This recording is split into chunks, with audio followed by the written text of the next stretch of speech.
tentang 4 golongan sebagaimana disabdakan oleh Rasulullah sallallahu alaihi wasallam.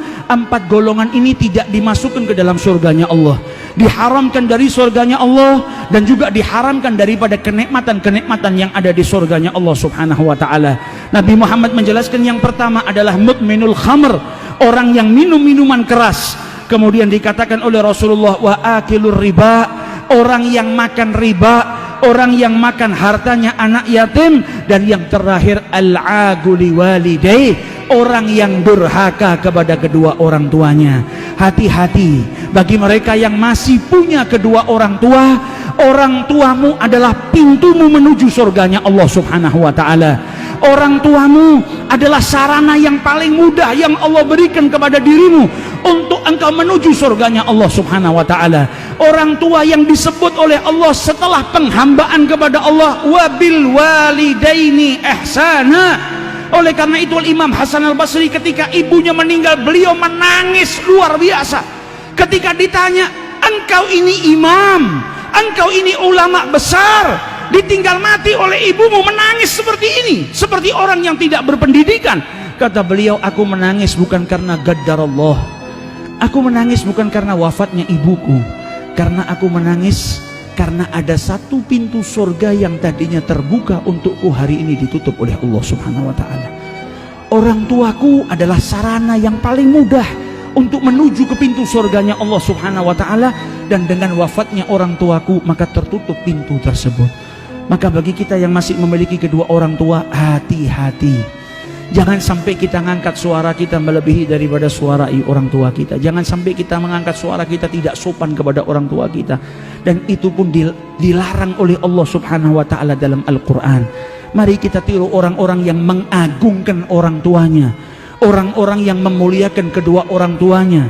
Bahkan sahabat-sahabat Nabi Muhammad di dalam sholat ketika dipanggil ibunya, dia mengeraskan bacaan supaya ibunya tahu kalau dia sedang sholat. Selesai sholat dia keluarkan beberapa ekor kambing, dia sedekahkan di jalan Allah agar diampuni oleh Allah karena tadi meneriakkan suaranya supaya ibunya tahu kalau dia sedang sholat. Bukan berteriak kurang ajar, tapi jaga yang luar biasa.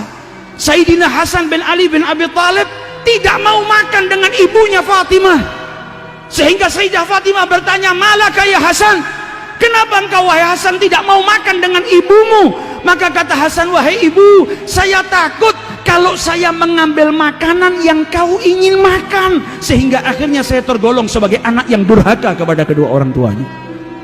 Makanan yang dilirik oleh ibunya yang mungkin ibunya mau ambil, dia takut kalau makan bersama ia ambil makanan yang ingin diambil oleh ibunya.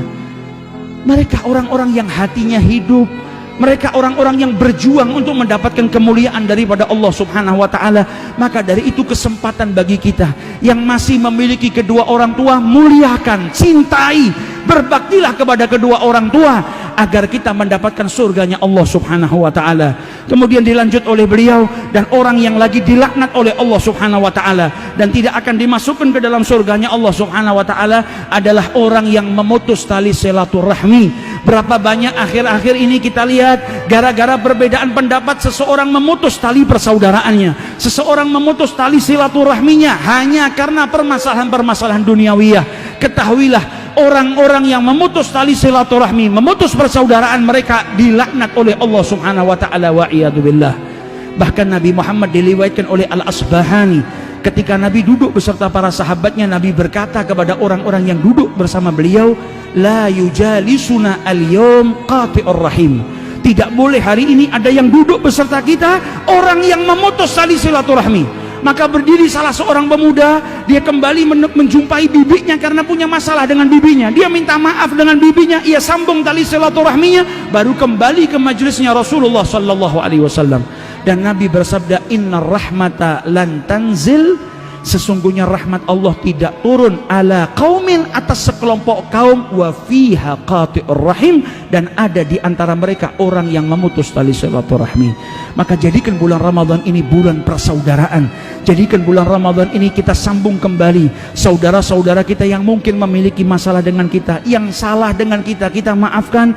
Jika kita yang berbuat salah, maka kita datangi mereka, kita minta maaf, kita sambung kembali tali silaturahmi, sehingga Ramadan tidak meninggalkan kita dan kita mahrum dari keberkahan Ramadan.